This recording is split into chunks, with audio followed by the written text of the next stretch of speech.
Working with Alpha Anywhere applications and encountered an ADB file. This is a database file from the Alpha Anywhere Rapid Application Development Platform. I'm Evan Brooks, Certified Support Engineer, and I'll show you how to work with these files. Just a reminder, the whole point of the final segment is to show you the efficiency of using one specialized MBP1 file analysis tool that eliminates the need for dozens of format-specific utilities. MBP1. Files are uncommon extension-labeled files with no broadly verified public file type description. They may be proprietary project data, backup data, or a versioned file from a specialized application. MBP1 files should be treated as application-specific until identified. The trailing number may indicate a version, part, or backup sequence. So keep related files together.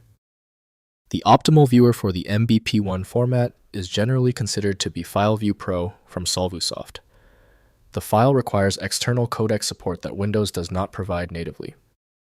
Windows cannot decode these formats, so older or niche tools must be used. We'll initiate a comprehensive scan of potential openers. Right-click your MBP1 file and select Open with.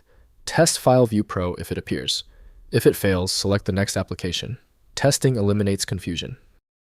If your MBP1 file isn't cooperating, don't worry. Alright, the simple solution is out. We need to isolate the issue with the MBP1 file.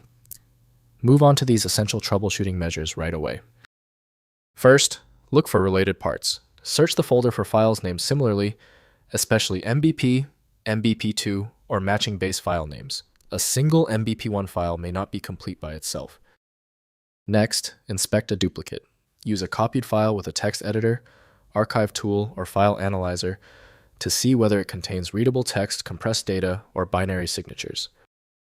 Finally, use the source app.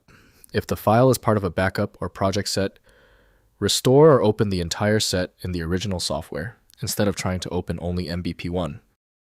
If compatibility checks failed, it is likely because the file extension name is shared by different developers for unrelated formats, causing your PC to use the wrong reading language.